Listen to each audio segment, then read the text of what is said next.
The Syberia games are a series that I always wanted to play growing up. There was a sense of mystery around these games. I ended up playing part 1 and 2 only a few years ago though, and although the games sure still have an intriguing atmosphere, the gameplay didn't age well. These games are slow, clunky, and generally not very fun. I also wanted to review part 3, but the special edition I bought broke down, as you can see in the unboxing series I made. I returned it, and I noticed I was quite burned out on this series.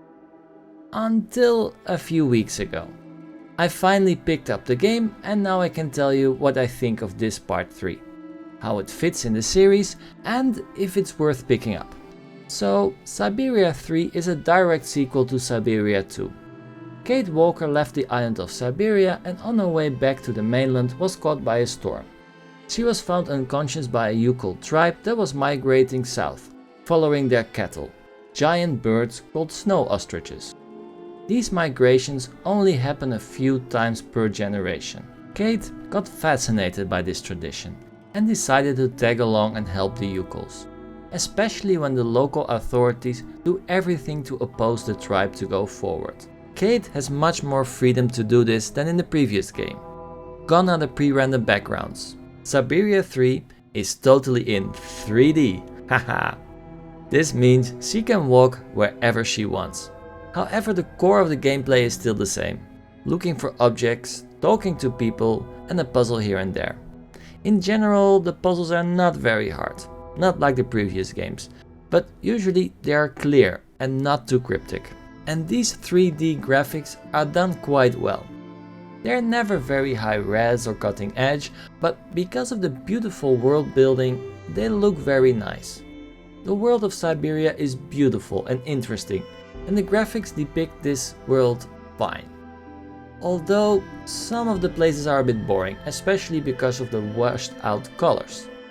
Well, I guess that happens when there is snow everywhere. One of the things that the original games did well was the voice acting.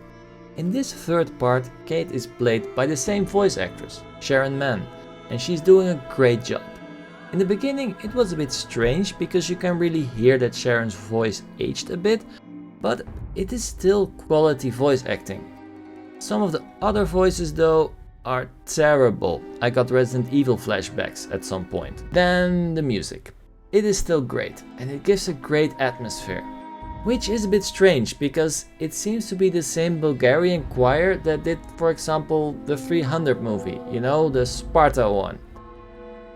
And it still fits.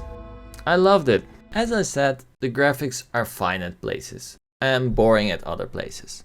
The game looks okay, but nowhere it looks like a cutting-edge PS4 game.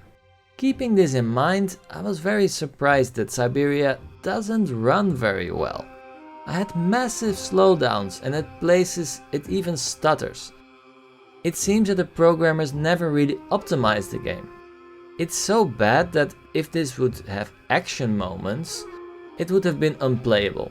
But there are none of these in Syberia, so now it's just annoying. I want to talk a bit more about the transition into 3D. Because even though Syberia 3 is totally in 3D, it doesn't feel like the game is a 100% 3D game. This is because you cannot fully control the camera. You can pan the camera a bit, but that's it. This is a bit weird because that means the game still works with screens just like the pre-rendered backgrounds did. The good thing about this is that the game can control what you can see and what not, and can place items more prominent in sight so you don't miss them. The bad thing is the infamous problem of walking into the opposite direction when you walk into the next screen. I had a few times that I was walking back into the screen I came from because of this. This is very annoying. But the most annoying thing might be the overall feel of Syberia 3. It feels sloppy. I'll give some examples. Part 2 was done with Roman numerals. This is just a normal 3. Well, it feels sloppy. Most of the documents are in Russian. All the names are in Russian or German. But some of the documents are in English, but written with some Cyrillic letters thrown in. Some parts of the games feel like they're made with a controller in mind, others with a mouse. I can go on with these little details, but it all feels very unpolished. This all sounds very negative, but I also have one very important positive point about Syberia 3, and that is that the game is engaging. You always have an idea what to do next and how to do it. You never walk around clueless, and even when the solution is not always obvious, you never have to look around too much. Most important is that the story, even though it does not really have much to do with the previous games, and even though it is at parts very predictable, it is driving the game forwards. You want to see what is next and how the story ends. My main conclusion of Syberia 1 and 2 was that the games were fine for their time, but now totally outdated, so not so fun to play anymore. The weird thing is that I feel the same for part 3. And when I dived more into the development of the game, I found out that the game was actually planned to come out in 2010, not in 2016. Which made more sense, although Syberia 3 even feels outdated for 2010. I did enjoy my time with Syberia 3 though. The story and atmosphere were nice, and I really wanted to know the ending. It was a bit disappointing that it ended with a cliffhanger, and I don't think there will be a part 4, but nah, it's okay, in the end I had fun. Another thing I found out was that the writer of this game is from Belgium and also made comic books. Maybe that's why I was drawn to the story so much. On the other hand, yeah, the writer also died recently, so I'm pretty sure there won't be a part 4.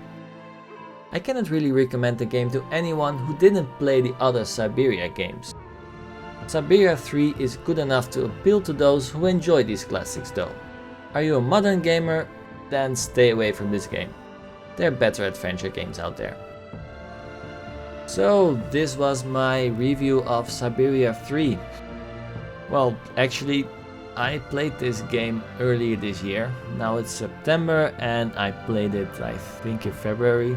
But when I wanted to make this review, my game crashed. My computer crashed.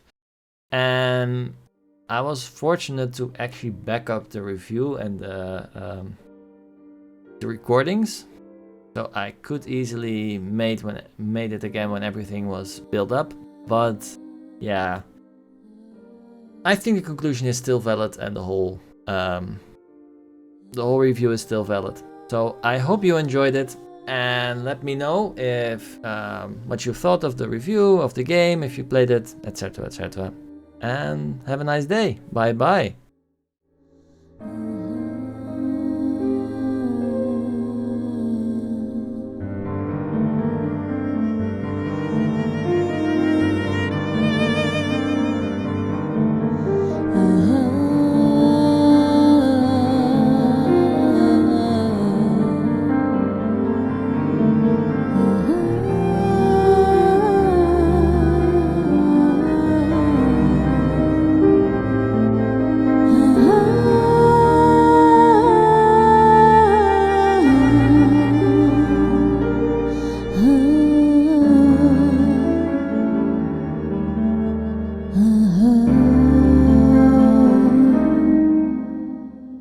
Ah